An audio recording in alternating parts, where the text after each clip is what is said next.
Welcome, everyone, and thank you for joining us for this briefing about the same-day registration process. We're so happy to have so many of you as SDR specialists, chiefs, and assistant chiefs joining us for this. We're not going to cover everything that we covered in training already. We really appreciate that you've either taken the online SDR training and one of our in-person SDR workshops, or that we covered some of this material during the chiefs briefing.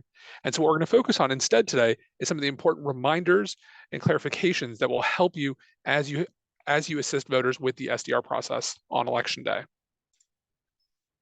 And first off, I should say I'm joined by some of my wonderful colleagues here in the office. We have Gretchen Coleman, our election officer manager, and Jean Fauble, one of our training and operations staff. We also have Bushra Ardalan, who is our voter services and same-day registration manager. She and her team are the folks that will actually be processing all the same-day registration that you submit from your precinct. And so we're so happy to have her here to help answer your questions and provide any clarifications about the process. And we may also have Cheryl Jones, our Deputy General Registrar and Deputy Director of Elections, joining us, who oversees the other parts of the provisional process as well. And so everyone here on our office staff will be available to answer your questions. So as a reminder, this is what the new provisional envelope looks like. We've now, and when I say we, I should say the State Department of Elections has now combined what used to be a separate provisional envelope and the same-day registration application form into one unified item. What we want to remind you of, and this is something that came up in training, is please do not write any extraneous notes on this envelope. If there's some information that you have about why the voter is doing the same-day registration or even a provisional, don't write that in the area marked number 1 on this envelope, because that part actually gets scanned into the Virginia voter registration database and filed with the voter's information. And we don't want extraneous notes to be part of that. Instead, if you have any notes about why the voter is doing an SDR or a provisional, you can write them on a separate piece of paper and staple or tape that to the envelope. And that way our office staff can still review that information, but it doesn't get mixed in with what's legally required to be scanned into the registration database.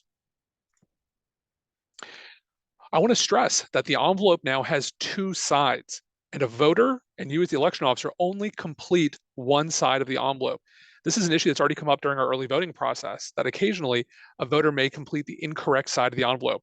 So it's so important that you as the SDR specialist or the chief or the assistant chief are giving the voter the correct side to fill out. So as a reminder, on one side of the envelope, you have the SDR version of the provisional envelope. And on the back side, you have the non-SDR side. How do you know which side is which? Just look at the top of the envelope. If it is an SDR voter, you're going to give them the side that says at the top, same-day registration application. And that's the portion inside of the envelope that they fill out. If it is not a same-day registration, if it's a provisional voter for some other situation, for example, a voter who requests an absentee mail ballot but didn't bring it with them to the precinct, then they do that other side. And you'll notice in the second image there on your screen, there's some information on the flap of the envelope as well, where it says first check, second check, yes and no. As a reminder, that is for office use only. You do not fill that out on election day. That's for us as we review the provisional envelopes that are returned by each precinct. So again, let me reiterate. Make sure you are offering the voter the correct side of the SDR envelope to fill out. What do you do if you accidentally give the voter the wrong side to fill out? Give them a new provisional envelope. If it's a very minor error, you can strike it out. But if it's a significant, if they've already filled out the entire side of the envelope and it's the wrong side, go ahead and take that envelope back, mark it spoiled in large letters, just like you do with a spoiled ballot, and then you can put that in the number 8 envelope and we'll take care of it from there. We want to be careful because there might be PII on that envelope. And so we want to make sure how you're handling that meets the standards that we have. Now, once the voter fills out the same-day registration application side of the envelope, it's very important for you as the SDR specialist to make sure they filled out all required information. And you will have a printed checklist that will help you verify this, that it has all the required information. But you can see those fields highlighted in yellow here as well. And after the voter completes their portion, don't forget that you as the election officer must also complete the block in the bottom left, which includes signing it. It's very important. So what is the division of duties between the chief and the SDR specialist? In general, the chief or the assistant chief should determine whether the voter is eligible to do an SDR in the precinct. So basically that's reviewing the moving conditions, something that chiefs and assistant chiefs have done for a long time as part of non-routine voter situations.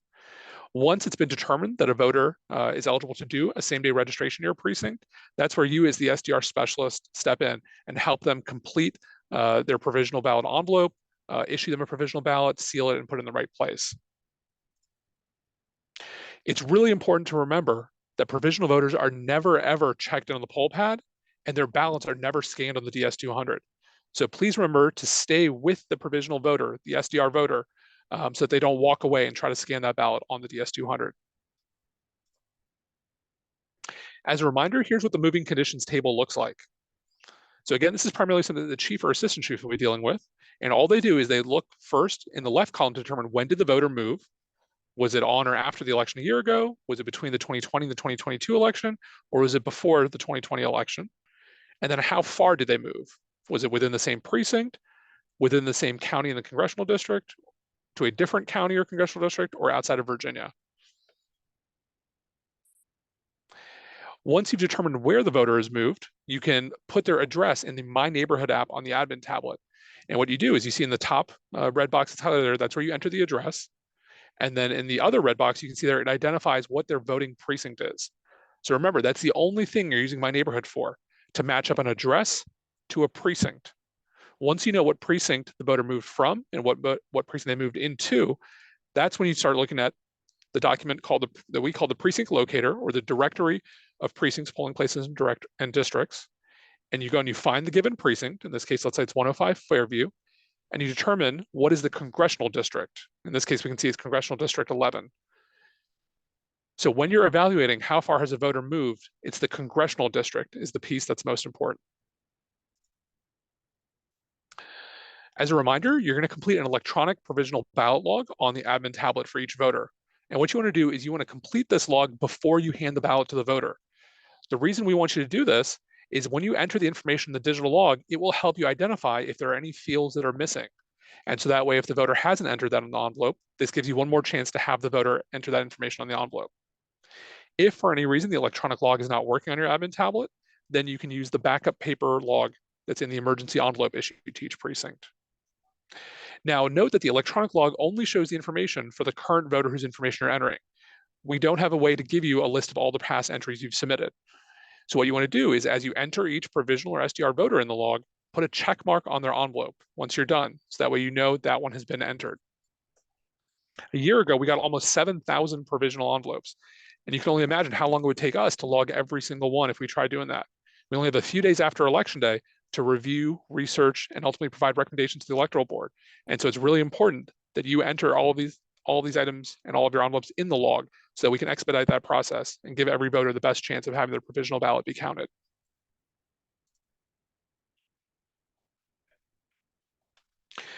Now remember, in this particular election, the November 2023 general election, the ballot is fairly long. It's a 19-inch ballot, the longest ballot we usually get. So what you want to do is have the voter fold their ballot in half and then in half again. And then they slide that ballot into the envelope lengthwise. This is important so that the ballot is not cut accidentally when we go and we use an envelope opener to open each of these envelopes. Once the voter has put their provisional ballot in the individual provisional ballot envelope, then you're going to take that envelope and put it in the envelope number 1A SDR, if it's an SDR. If it's not an SDR, then it goes in the 1A non-SDR. And that's how they're returned to our office. All right, let's do 3 practice situations just to make sure you're ready to go for Election Day. Now pay attention because we're going to ask you to answer these questions in a poll in just a moment. So here's our first situation. Let's pretend that you are the chief of precinct 605 Fort Hunt. It's next Tuesday, November 7th, 2023. And you have a voter named Paige Turner who shows up. And she says she's a new voter in Virginia. She's not registered. You've checked on the poll pad and you didn't find her there. And you've checked in the My Neighborhood app, and you've confirmed that the address that she currently lives at is within your precinct 605 Fort Hunt, and that she moved into your precinct in March 2023. How would that situation be handled? Now we've put the moving conditions chart on the screen so you can take a look at that if you need to. And Gretchen, do you want to go ahead and open the poll so everyone can answer how they would handle this situation? All right, so you should now have a poll on your screen. Go ahead and fill out what is the voter going to do in this situation.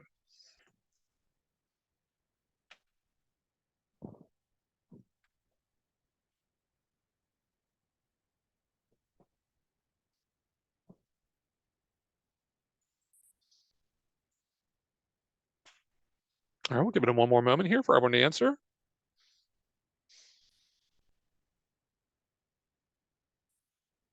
All right. So almost everyone has now answered, and I love to see this. 95% of you got this question correct. So what can the voter do? They are eligible to do an SDR in the precinct in which they now live. This is the simplest situation, right? The voter's not registered. You know they live in your precinct. They can do a same-day registration. Now, for the handful of you that got this question incorrect, if you weren't sure about this, remember, call the office and we can walk you through the situation. Busher has a terrific staff, and they're all going to be here on election to help walk you through these questions. All right, now let's move on to the next practice situation. All right, now let's imagine that you are the chief in the precinct 420 Villages. Again, it's next Tuesday, November 7th, and a voter comes in. This voter used to live in your precinct in 420 Villages, but has now moved in March 2023, and they've moved to precinct 733 Kilmer, which is in the 11th Congressional District. So your precinct is in the 8th Congressional District, and this voter now lives in the 11th Congressional District. Gretchen, let's open the poll and ask everyone, how would this situation be handled? Again, look at the moving conditions chart. This is something that's primarily going to be done by the chief, but if you're the SDR specialist, you can also be familiar with this and help with this and determine what are the options for this voter. I can see the results coming in, and I love them because I see that most of you are getting this correct.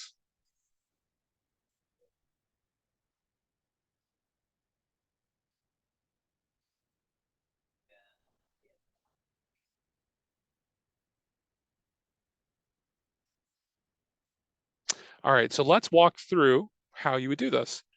So this voter, when did they move? In March 2023. So that would be the first row of the moving conditions chart. And how far did they move? Well, they moved to a different congressional district. So we can use these arrows now on the screen to determine what their options are. And we can see that the voter can vote in the old precinct where they're still registered. So they could go back to their old precinct, or they can do an SDR in their new precinct where they now live. So the voter has the option of voting in either location based on current state laws. And I can see that most of you got this question correct, which is great. Now remember, it's the voter's option. They can do either one. They can do that SDR in their new precinct, or they can vote routinely in their old precinct. And in each precinct, it's possible that there's a different ballot. And so the voter may have an interest in doing one or the other. Now, if the voter's just in your precinct and you're in 420 Villages and that's where they used to live, they may just want to go ahead and vote while they're there, right? That's an ideal situation where we're not redirecting the voter to have to go somewhere else to necessarily vote. We want to be able to help them where they are, and the SDR process allows them to do that. All right, now let's move on to the third practice, our third and final practice question, then we'll open it up to your questions for today. So now let's imagine that you're the chief of the SDR specialist in precinct 917 Stone. Again, it's election day next week. Your voter, Joe King, used to live in your precinct, but has now moved to a new precinct, 128 Cardinal. And they moved about 4 years ago in July 2019.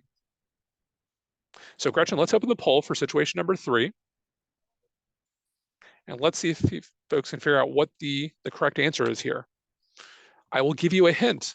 We have not told you whether this person moved to a different congressional district or not, because it doesn't actually matter.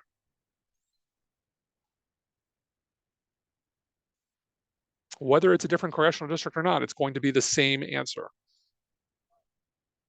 So again, look at the chart and figure out what's the correct row for when they moved, and then what is the correct column or columns for how far they moved.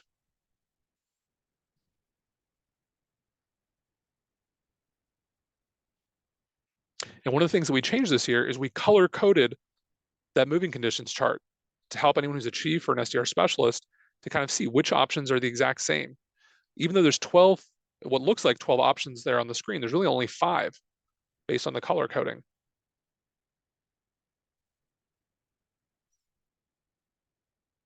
All right, wonderful. I see that most of you have now voted, and I love that most of you got this question correct. So the correct answer is that the voter may do a same-day registration in the precinct where they now live.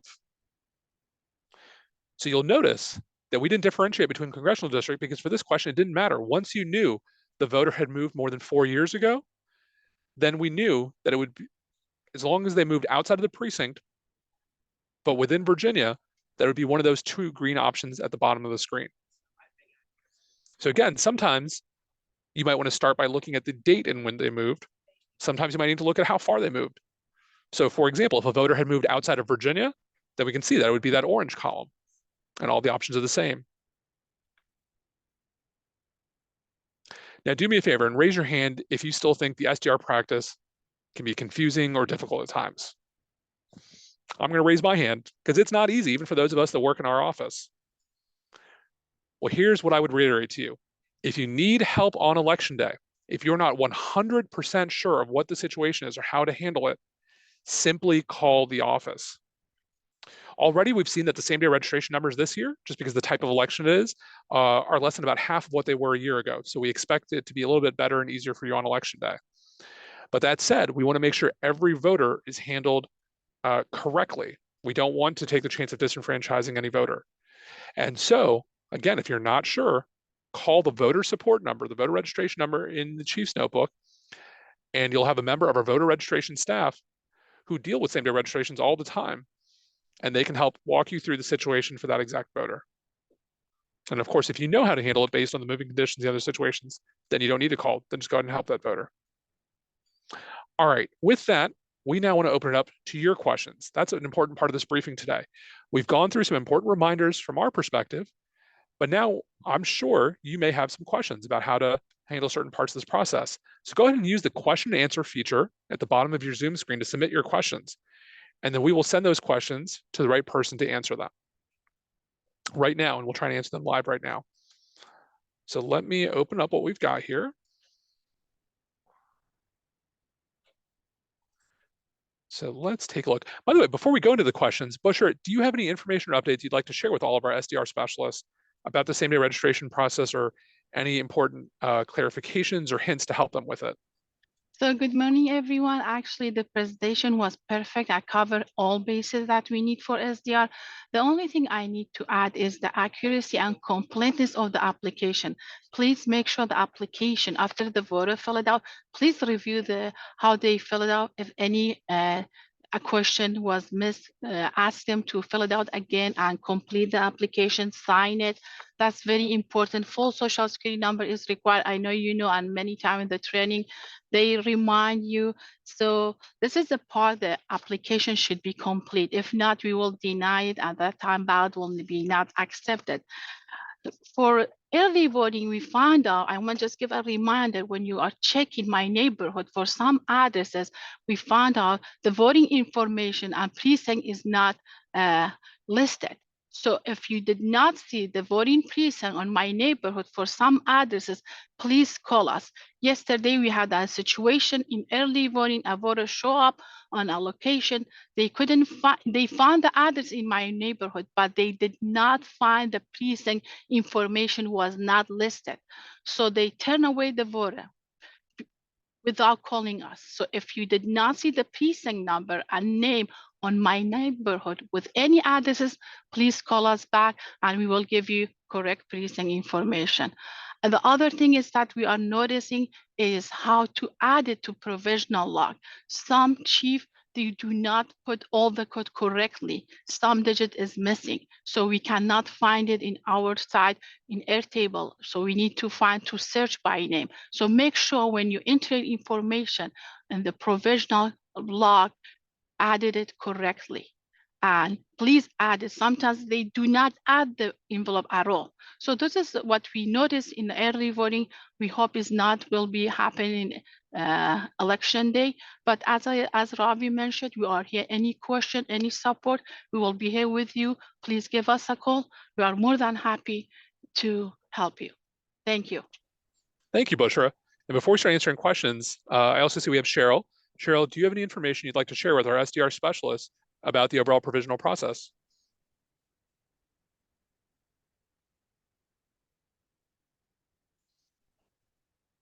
Sorry, I'm late, so I don't know what's already been said, but the overall process. So when the ballots come in on election night, we open the 1As and we count the number of ballots inside. Remember that on that 1A envelope, the chief needs to write on the outside I mean, how many ballots are inside. So we check and just do a double check because that has to be reported that night. And then on Wednesday, we have teams, we have 25 teams of people who are going to work 2 shifts until they're all processed. And we look them up, and we, on our Airtable, we see the information that you entered on your admin tablet for that provisional. So we can look them up that way. We look and see your reason code. We can read your comments. It's very important there. If you have some comments, enter them, because sometimes there's situations or odd situations you want to explain it. And we look at all that. We look the voter up to see if they've returned an absentee ballot. Have they already voted on machine, whatever the situation is. And then we make a recommendation about whether that voter's ballot should be counted or not. And then these recommendations with the reason and the research are provided to the electoral board. And that'll be on Sunday. And then the electoral board votes, and they decide whether to accept or reject a provisional ballot. So the SDRs, it's so important to get that application filled out correctly, as I'm sure that Robbie has told you over and over again, and Bushra has said again. Be sure those little secret boxes for citizenship are checked, and the felon and mentally incapacitated. Those are the ones people miss. And of course, you don't have to fill out the other side. And the other most important thing is to make sure they really live in your precinct, and then you're good to go. None of us want any voter to be denied the chance to cast a ballot because of a mistake by election officers or the staff. So you just need to be very, very careful. We can't correct anything after the fact. Excellent. Thank you, Cheryl. Bushra, do you have anything else you wanted to add? Yeah, I just, since Cheryl mentioned question number 3, please be sure, because question number 3 is 2-part. Have you ever convicted for felony or mentally incapacitated?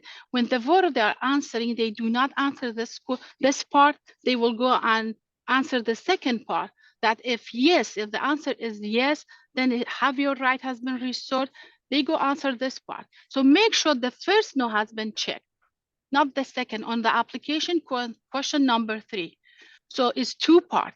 The first no is I'm not convicted felon. So you should check the first no, not the second one. The second is for if you convicted, then you answer that part, okay? Just make sure, because voter will see only because in the middle, they check that no. So at that time, we need to deny that application because they're saying that they are convicted felon and their right has not been restored. Thank you. Thank you, Bushra. And so I want to make sure I've got this correctly for our election officers, and we can put this into the final guide that we're going to email to everyone tomorrow. So essentially in question number 3, there's one question: have you ever been convicted of a felony or judged mentally incapacitated and disqualified to vote? And the checkboxes for that, yes and no, are all the way on the right side of the envelope where someone might miss it. And then there's a question below that: if yes, has your right to vote been restored?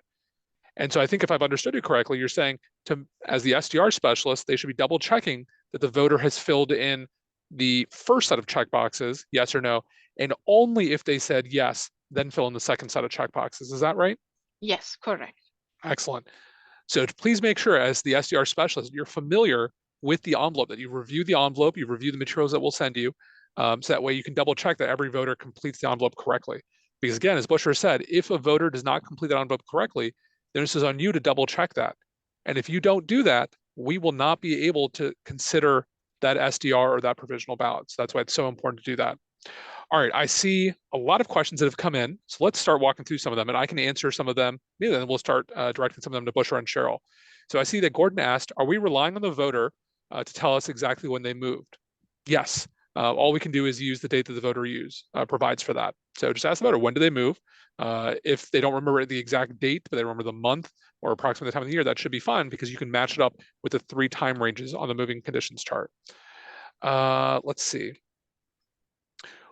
James asked, what do we tell a voter who has moved out of the state? Well, if someone has moved out of the state, then it makes it a lot simpler. Then they are not eligible to vote routinely, and then they should probably be going in and voting where they now live. Bushra, did you have something you wanted to add to that? Actually, because they moved out of state, they are not eligible to vote in this election. If it was presidential election and they move within 30 days, yes, they are eligible to vote. But for this election, they are not eligible unless they insist and you give them provisional. But anybody moved out of state, you give them cancellation form to fill it out, send it to us in envelope number 8, so we cancel their registration. Excellent. I see Brenda asked, will we have a copy of the moving conditions chart? Yes, absolutely. So the different things that we showed you today on the slides, we're going to give you a nice, concise printout of those. We're going to email them to all of you as SDR specialists over the weekend. So you'll have all those materials. It's very similar to the things you've already seen when you came in for an SDR workshop or took our online SDR training. But we'll definitely give you a packet of just, here's everything you need to know about the SDR process. Trisella asked, can you give us the phone number to call if we have questions? So that will be as part of the SDR packet, but it's also on the very inside cover of the Chief's notebook in big letters, and it's the voter support number. So we'll make sure you have a copy of that one as well. Bill Taylor asked, who should update the provisional log? Good question. So this election, starting with this election, it's now going to be the SDR specialist, not the chief, who updates the provisional log. What we saw a year ago was with just the sheer volume of same-day registrations that made it really challenging for chiefs to be able to do that, plus all the other duties that they always previously had. And so for this election, that's why we've now assigned each of you as an SDR specialist in every precinct, and your job is to help the voter complete that SDR envelope or provisional envelope and then add it to the log. Let's see. This is a question for Bushra or Cheryl. Gilbert asked, he's seen something in the news about some voters who were purged from the rolls and then restored to the voter rolls as it relates to felony status. What should a election officer do if such a voter arrives in their precinct? Cheryl, are you answering? Okay, so just for your information, we had 7 voters in Fairfax County, entire Fairfax County. We reinstate their record. They receive a voter notification postcard that they are active voter in Fairfax County. So when they show up, if they are in your precinct, they will be on your poll book. So you don't need to worry. There is no different for those 7 people are like all other registered voters. They will be in your poll book. Excellent. Thank you, Bushra. And just in general, if you ever have a voter who is not in your poll book, that is what the same-day registration process now allows for, whether it's one of these individuals or anyone else. So for all of you that are SDR specialists, remember that any voter who's not in your poll book and wants to vote can now do a same-day registration to do so as long as they live in your precinct.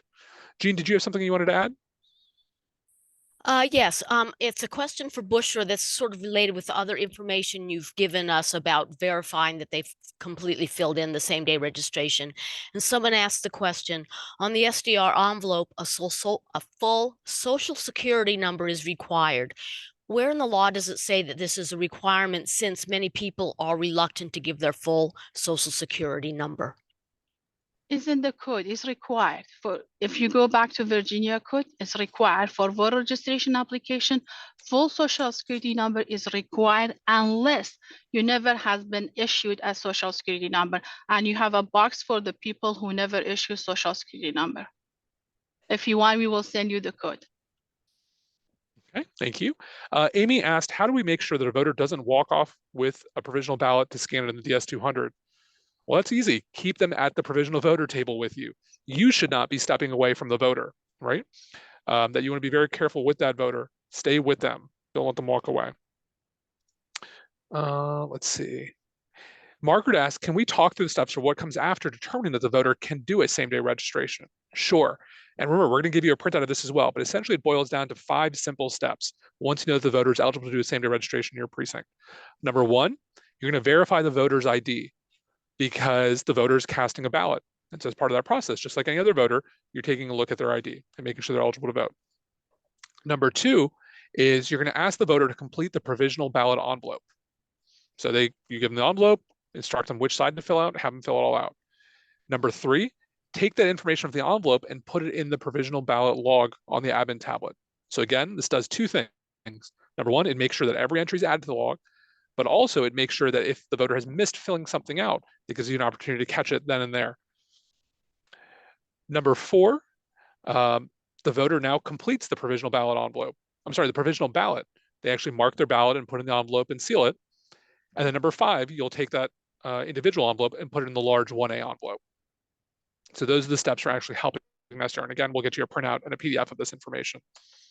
So thank you for the question, Margaret. Let's see.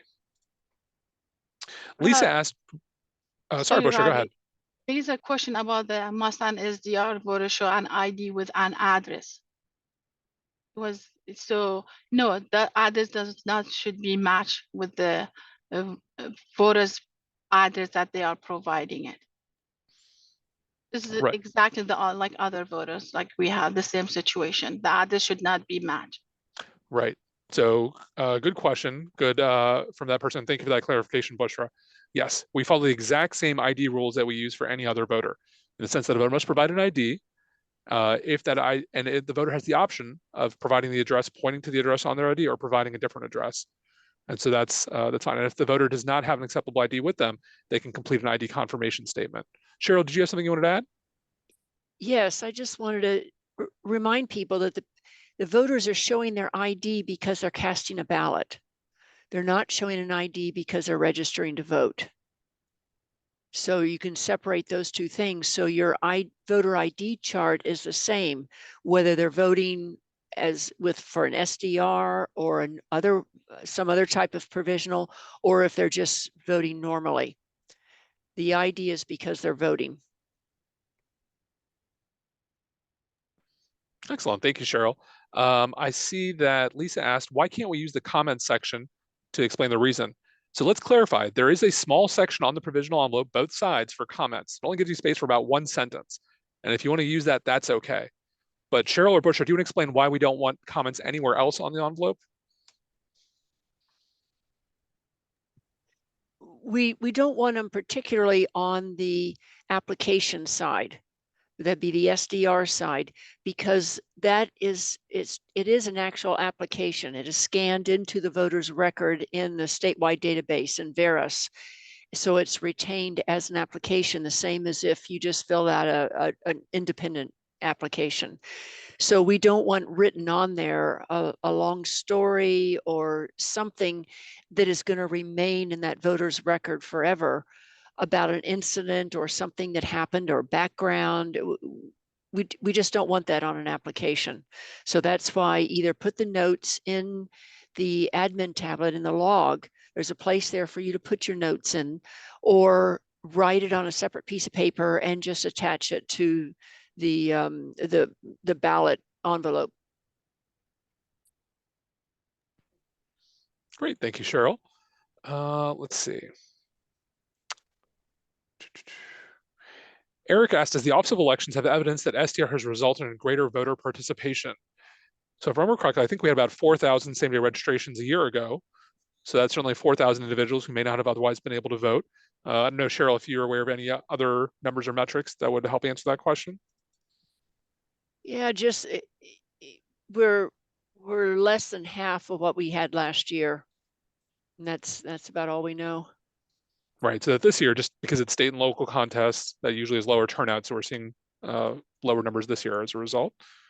But we want you all to be prepared. And certainly we want you to get that practice in before next year's elections. We'll have 3 major elections next year, and we expect all of them to be fairly busy. All right, let's see. Going through the questions, I see a lot of repeat questions. So trying to see if I can find ones. I do have, they were repeated, but it has, with respect to the division of responsibilities between the chief and the SDR specialist, how that affects the shared use of the admin tablet, and how it affects to whom does the check-in officer refer a potential SDR voter? Do they refer that person directly to the chief first or to the SDR specialist? Yeah, great question, Jean. Thanks for noticing that one.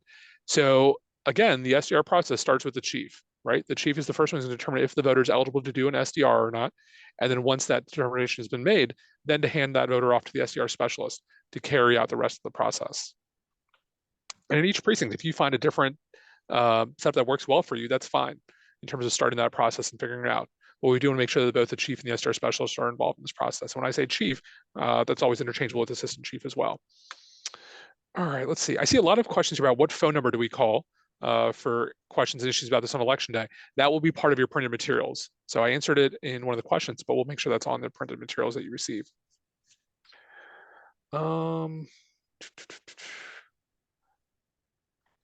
Robbie, someone asking to put on screen the envelope again to show the question number 3. Sure. Give me a second. I can do that. Let's answer 1 or 2 other questions, and I will get that up in just a moment. I'll zoom in on that part as well, so we can make it really easy. Okay. Actually, Robbie, I saw a question Please. come in a couple times asking about the SDR specialist when they're not actively processing same-day registration and new voter registration applications. Will they be performing the same duties as other election officers? The answer to that is yes. So unless an SDR specialist is doing the same-day registrations, they can do all the other activities of regular election officer, like checking in voters, being a greeter, that kind of thing, and helping with the opening and closing as well. That's an important part of their duties. And there's a question down at the bottom, and this is for Bushra. On the SDR application, are there required or preferred gender selections to use? So gender selection is required, but if someone did not provide it, we do not deny that application. So it's not omission. It's up to the voter. If they did not provide, we select unknown. Okay, and we have here again the image of the SDR side of the provisional envelope, and so we can see that red arrow is right next to number 3, what Bushra was referring to earlier. Have you ever been convicted of a felony or judged mentally incapacitated and disqualified to vote? So that's where the voter would answer the check boxes all the way there on the right. And as Bushra mentioned, sometimes a voter might accidentally check the yes or no check boxes that are below the yellow text, not realizing that the yes and no check boxes are to the right. The yes and no, that second set of yes and no is only if they checked yes in the first set of check boxes. So it's an easy mistake for a voter to potentially make, but it's one we want to make sure that you have an opportunity to review and correct. The voter to correct it. Right. Yes, pardon me. Absolutely. That should be the voter filling this information out. You know, we had one situation, Bushra, I think you showed me this one the other day, where during early voting, the voter had filled out the incorrect side of the provisional envelope.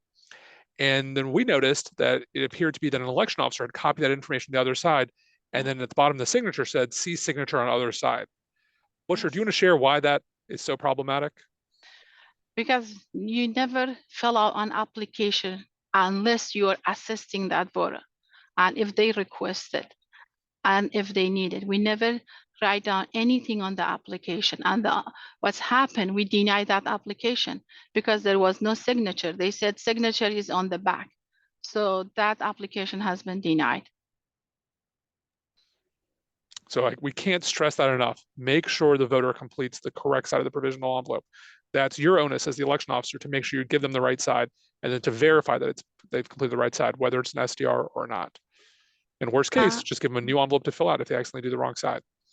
And the thing is, for election day, it's very important the application be filled out correctly because there is no second chance.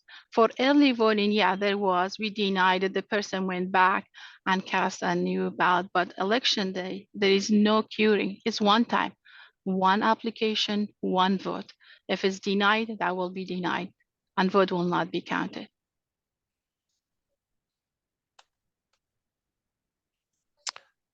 Let's see. Someone asked, will extra paper be provided for comments? Yes, every precinct gets notepads and other materials, so you can write it on there.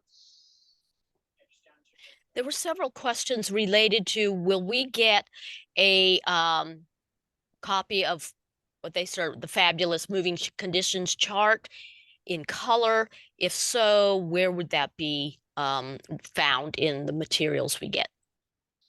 Yes, so we're going to send that information to you. 1 is a PDF this weekend, and 2, we're going to provide a printout to the chief and the supplies that they're picking up on Monday, so the chief can give you that if you're the SDR specialist on Tuesday morning. But we'll give you a PDF so you have a copy that you can review in advance as well. And don't forget, our entire Chief's Notebook is already published online, and anyone can go and take a look at that. All you have to do is go into your election officer portal and click on the Chief's button up at the top, and there's a link to the Chief's Notebook, and you can go in there and take a look at the provisional and SDR chapter of the notebook, which also has all the same information. I see a couple questions about how do we confirm the voter's address after they have moved? Do we just take their word for it if they state their address is different from the address on their ID? So it's the same process we do for checking in any other voter. You ask the voter for an ID and you ask them to provide an address. And the voter has the option of either providing an address orally and you use that address if they do that, or to provide an address in writing, which can include pointing to their ID. And so simply you use the address that the voter provides.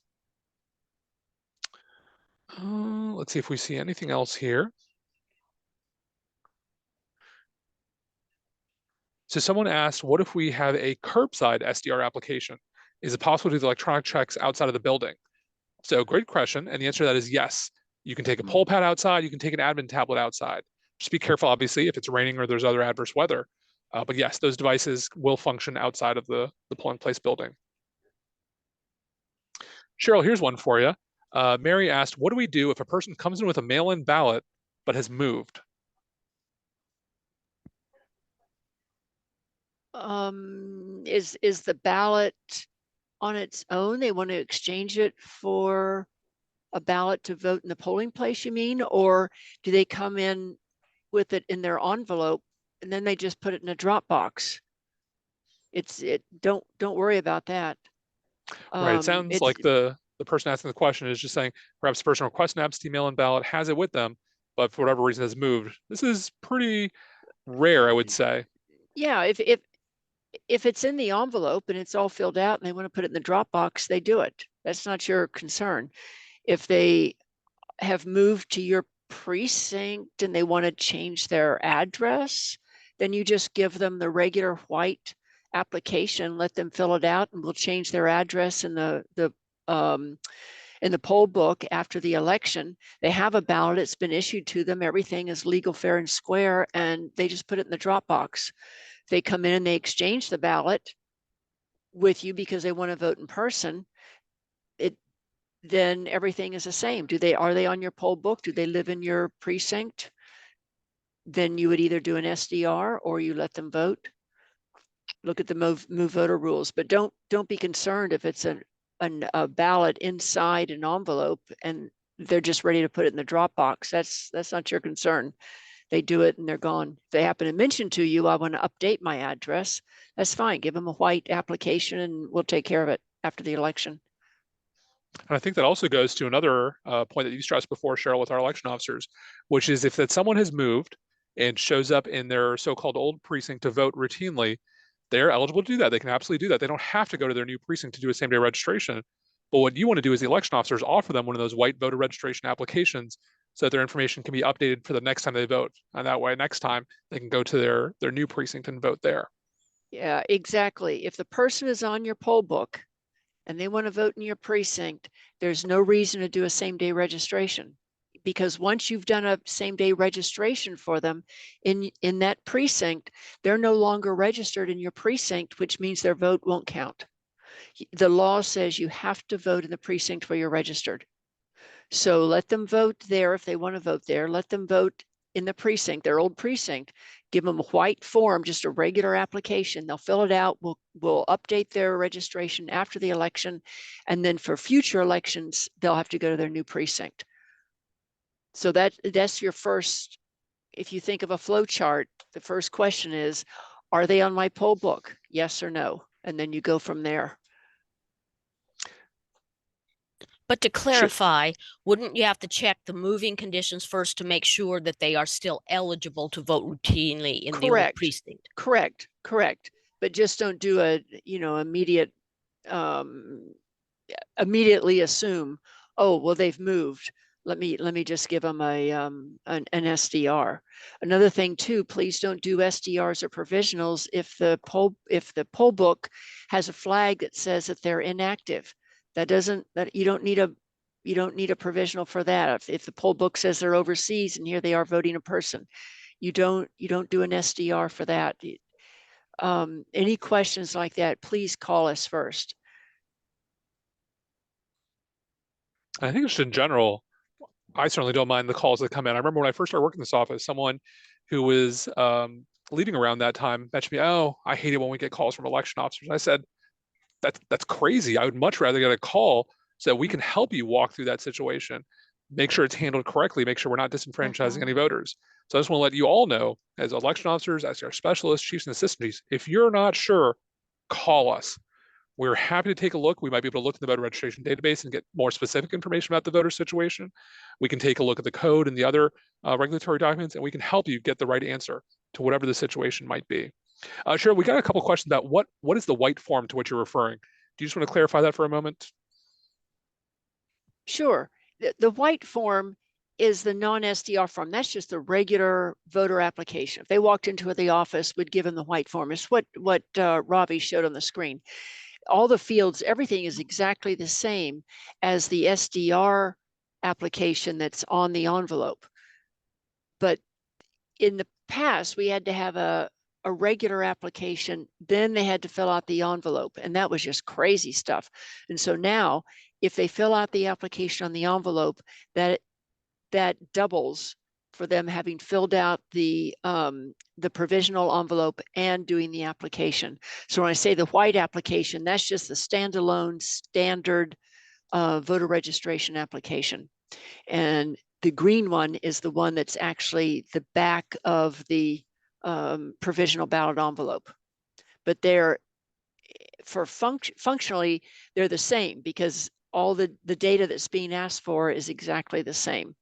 Just that you don't want to use a same-day registration if the person just says, oh, I moved last month, but I'd like to update I want to vote here, but I want to update my address. Don't give them an SDR, just have them fill out the white form, the regular form.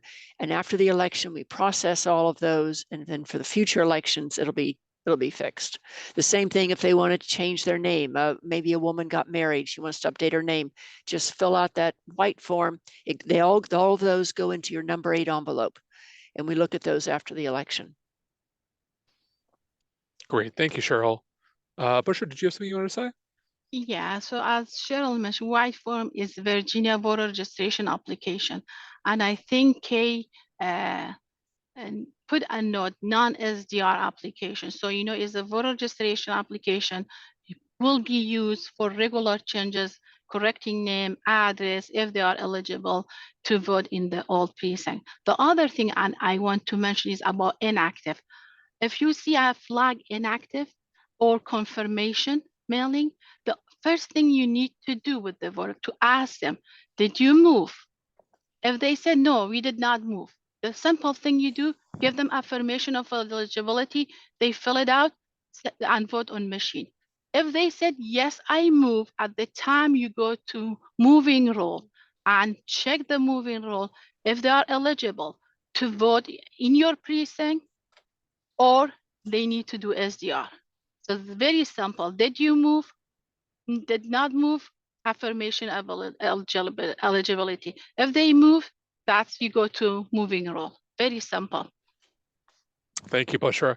And we should stress that these situations can seem challenging, but that's why we give every chief and assistant chief, I don't know if it'll show up, but our chief's notebook. And within this chief's notebook, it deals with all these non-routine situations. Like, what do you do if a voter is listed as inactive? There's a whole section in here called the what ifs. So for those of you that are SDR specialists, you may not have had to do this before, but there's a section in here. Let's see. Nope. Camera's not being friendly to me today, but there's a section in there. And this actually goes to, thank you, Bush. Yes. And I think I saw Janice in the Q&A mention this, that all these non-routine situations, the chief will deal with them, right? So if you're an SDR specialist, your job is much more straightforward. Once the voter has been determined to be eligible to do an SDR, that's where you step in and help. In the future, we may adjust that kind of division of responsibilities, but for this election, that's all we're asking you to do. And the chiefs have gone through the same SDR training that you have, and will know how to help with these situations. All right. I do have one question about the logistics of making entries in the provisional ballot log, and that came up actually several times in the chief open house yesterday. And that is, if you have a like a line of people waiting to do SDR and waiting to get their provisional ballot, is it possible to set the envelopes aside, not do the entry on the provisional log for that particular voter, those particular voters, and then later do a batch of them all at the same time during a lull during the day? Or is it better practice to do that provisional log entry for the voter that's sitting right in front of you, even if you have a backlog? Sure, that's a great question. So first and foremost, we want to be able to process voters. That's the most important thing. That said, it's really important you get those provisional entries added to your electronic log in as timely a manner as possible. So we trust that each of you will be able to make the best judgment based on the situation. No situation is the exact same. But in general, if at all possible, add those entries to the electronic log immediately. Remember, it does two things. One, it makes sure that process is taken care of, that you don't accidentally forget it.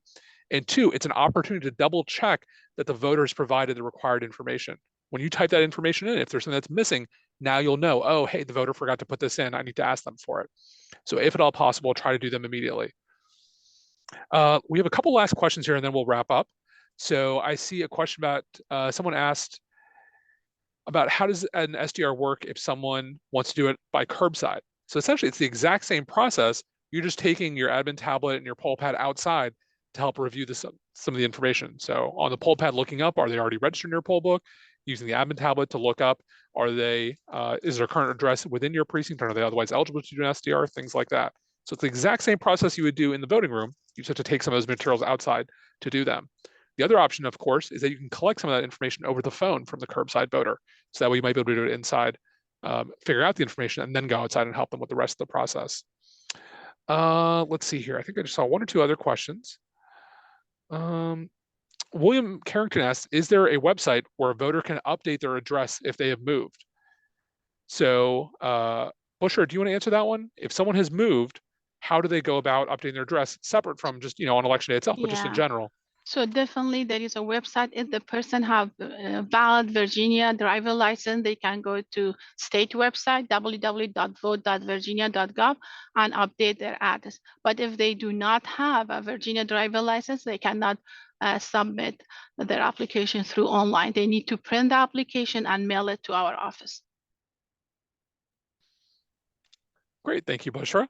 And I think I see here maybe our final question that we'll answer. And that is, this is a question from Beth. Will the SDR specialist receive other provisional ballots from the chief that need to be entered into the electronic log? The answer to that is yes. So as the SDR specialist, you're primarily going to be helping voters that are doing the same day registration, and that's the vast majority of provisionals that we see nowadays. But there will be other provisional situations. The most common one is a voter who requests an absentee mail ballot, but didn't bring it with them to the precinct. Then they can do a provisional ballot. And you're going to follow the same process. You're going to take that provisional envelope and enter the information into the electronic log for them. So absolutely. All right, we want to be respectful of everyone's time. I think we've answered the really big question that everyone had. I see some very kind of esoteric questions, and you're welcome to email us, and we're happy to answer those about very specific situations that are rare or don't occur frequently. But in general, we hope we've prepared you with information you need to be able to have a successful election day. You've been able to complete our online SDR training. You have had an opportunity to come to an in-person SDR workshop. We conducted this SDR briefing today to go over some final clarifications and reminders. But again, I can't stress enough, we are just a phone call away on election day. Call us if you have any questions or need any help. And what we often find is that we might get more calls in the morning as you're kind of figuring out how you're doing some of these things, if it's the first time you're doing it.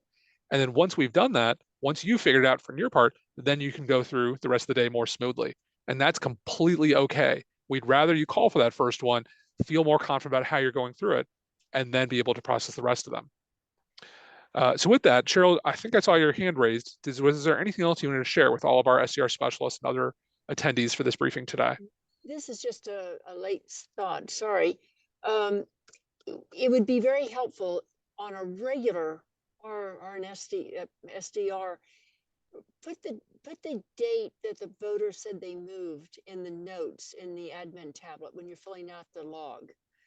Because sometimes we don't quite understand why someone may have been given a provisional. We don't know if they fit in the move voter rules or they don't fit. We don't know if the chief actually even looked at the move voter rules. So if you write that date in there, it would help us out a lot. If you can remember to do it or remind the chief to do it. Any kind of notes like that just help explain the process. You have to think we're just looking at an envelope. We don't know what actually went on in the precinct. So anything that can help, because we want to be able to find a way for that voter to vote if they're qualified to vote. So the more information we have, the better. Great.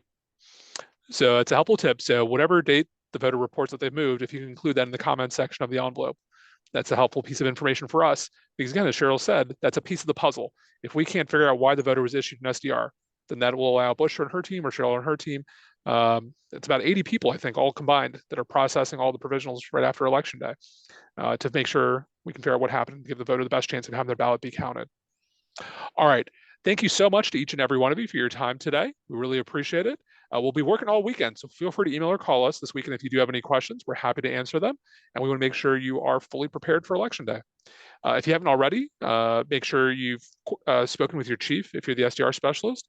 If you do have any questions about, the division of duties or things like that, to make sure you talk with the chief about those before Election Day. And that way, if you have any other further questions about it, that you can always reach out to us and ask us about them. And as I mentioned, we will make sure to email all of you a PDF of the same document that we will provide a printed version of to you for Election Day. So with that, thank you so much. We really appreciate all of you for having attended this briefing today, and have a great Election Day. Thank you, everyone.